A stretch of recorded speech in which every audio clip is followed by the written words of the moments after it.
Definieer chemiese ewewig. Hierdie definisie is gevra in 2016 en in 2017. In 2018 was dit Le Chatelier se beginsel. So, chemiese ewewig is die stadium waar die tempo van die voorwaartse reaksie gelyk is aan die tempo van die terugwaartse reaksie. Ons begin dan met die berekening van die ewewigskonstante Kc. Ons het die massa koolstofdioksied gas aan die begin.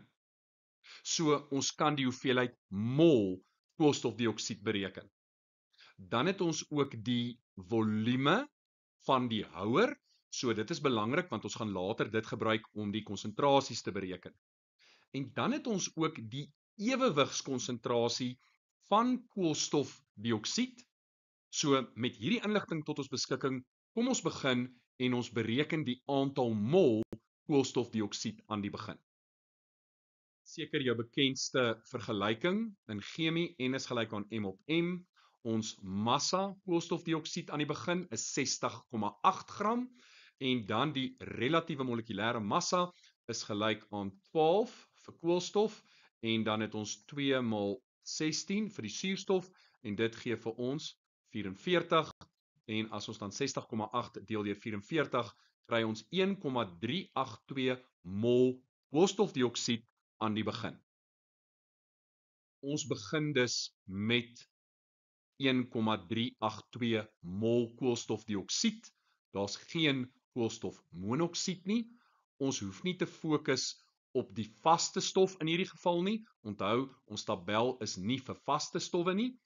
En dan gee hulle ook vir ons die ewewigskonsentrasie van koolstofdioksied. Die waarde kan ons ook dan invul 0,054 mol per kubieke desimeter.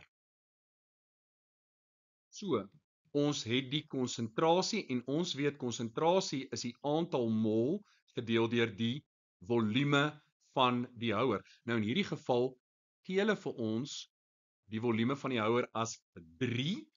So, as ons dan die hoeveelheid mol by ewewig wil bereken, dan gaan ons werk met N is gelyk aan die konsentrasie maal met die volume. En die konsentrasie is daai 0,054 en ons vermenigvuldig dit met 3. En dan gee dit vir ons 0,162. Daar is met ander woorde 0,162 mol koolstofdioksied by ewewig. Volgende kan ons bepaal hoeveel van die koolstofdioksied het reageer. Ons begin met 1,382 mol, ons eindig met 0,162 mol, so 1,22 mol koolstofdioksied het reageer. En ek skryf net 'n minus vooraan, want dit is verbruik. As ons dan nou kyk na ons gebalanseerde reaksie, dan sien ons verhouding is 1 tot 1 tot 2. So vir elke mol koolstofdioksied wat reageer, vorm daar 2 mol koolstofmonoksied. So ek neem my verandering en ek weet dit gaan 'n plus wees want dit word meer en 1,22 in die verhouding 1 tot 2 beteken 2,44 mol koolstofmonoksied vorm tydens hierdie reaksie. Ons het met niks begin nie. 2,44 mol koolstofmonoksied het gevorm, so by ewewig is daar 2,44 mol koolstofmonoksied. En laastens kan ons die konsentrasie bereken by ewewig. Wat is die aantal mol? Dit is 2,44 en ons deel dit deur die volume van die houer en dit is 3. So hier het ons 0,813 mol per kubieke desimeter koolstofmonoksied. Dan kan ons kyk na ons Kc vergelyking. Ons gaan kyk na die verhouding van die produkte tot reaktante, maar belangrik, ons gebruik nie die vaste stof in daardie vergelyking nie. So, ons sit met die produkte gekwadreer, want daar is 'n 2 vooraan, so daar kom 'n 2 vir die koolstofmonoksied, gedeel deur die koolstofdioksied, daar's nie 'n koëffisiënt anders as 1 nie, so daar's 'n denkbeeldige 1, ons skryf niks daar nie. En nou vervang ek bloot die konsentrasies in. Koolstofmonoksied 0,813, 0,813 en ek onthou om te kwadreer. 0,054, 0,054 en dit gee vir my 'n ewewigskonstante Kc van 12,24. Bereken die minimum massa koolstof wat in die houer teenwoordig moet wees om hierdie ewewig te verkry. Nou as ons kyk na ons gebalanseerde reaksie, dan reageer koolstof en koolstofdioksied met mekaar in die verhouding 1:1. En ons weet in hierdie geval het daar 1,22 mol koolstofdioksied reageer. So dit beteken daar is 1,22 mol koolstof ook nodig vir die reaksie om plaas te vind.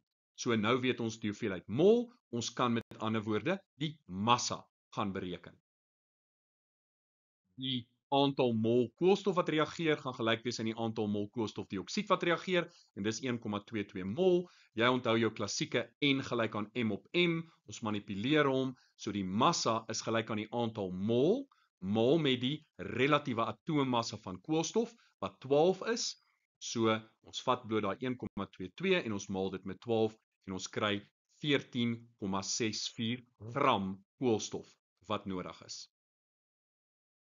Hoe sal die byvoeging van meer koolstof by die houer die hoeveelheid koolstofmonoksied gas by ewewig beïnvloed? Nou belangrik. Koolstof is 'n vaste stof. Volgens die Le Chatelier beginsel beïnvloed veranderinge in konsentrasie van vaste stowwe nie die ewewig nie, omdat vaste stowwe nie in die ewewigsuitdrukking voorkom nie. So, die invloed, daar sal geen invloed wees op die hoeveelheid koolstofmonoksied nie.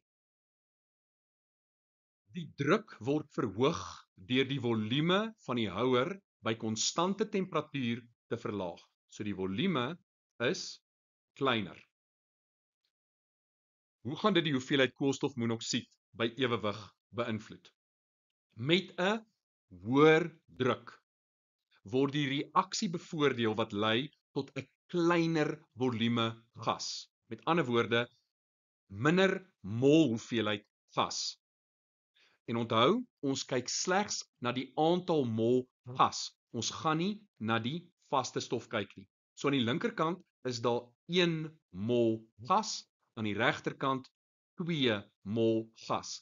Kleiner volume, met ander woorde die terugwaartse reaksie gaan bevoordeel word. Dit beteken die hoeveelheid koolstofmonoksied gaan afneem. En die rede hiervoor, wanneer die druk verhoog word, word die reaksie wat tot die kleiner volume gas lei, bevoordeel. Hier het ons 'n tabel van verskillende konsentrasies koolstofdioksied en koolstofmonoksied by ewewig by verskillende temperature. Nou wat sien ons? Soos die temperatuur toeneem, is daar 'n afname in koolstofdioksied, met ander woorde 'n afname in reaktans, maar 'n toename in die konsentrasie van die koolstofmonoksied, met ander woorde die produk. So, meer hitte lei tot meer koolstofmonoksied as produk. Wanneer temperatuur verhoog word en dit bevorder die voorwaartse reaksie, dan sê Le Chatelier se beginsel vir ons dat die reaksie endotermies moet wees. Want 'n endotermiese reaksie absorbeer hitte. Dus skuif die ewewig na die produkkant as jy hitte byvoeg. Verduidelik jou antwoord.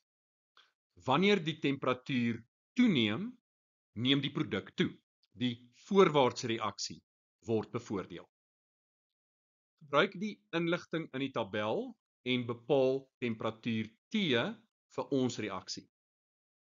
Ons moet duidelik aantoon hoe ons die antwoord kry. So wat het ons? Ons het die temperature en ons het die ooreenstemmende konsentrasies by daai ewewigstemperature.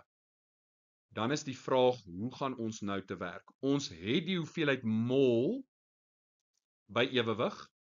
As ons met ander woorde daardie getalle kan omskakel na konsentrasie, dan kan ons appels met appels vergelyk en bepaal watter temperatuur stem ooreen met daardie konsentrasies. En om dit reg te kry, gaan ons kyk na die individuele hoeveelheid en ons gaan dit deel deur die totale hoeveelheid. So ons gaan basies sê 0,162 plus 2,44 en dit gee vir ons 2,602. So ons gaan basies nou die koolstofdioksied vat, ons deel daardie hoeveelheid deur die totaal, ons kry 'n persentasie. Ons vat die koolstofmonoksied, ons deel daardie 2,44 deur die totaal en dan vergelyk ons dit met ons waardes in hierdie tabel.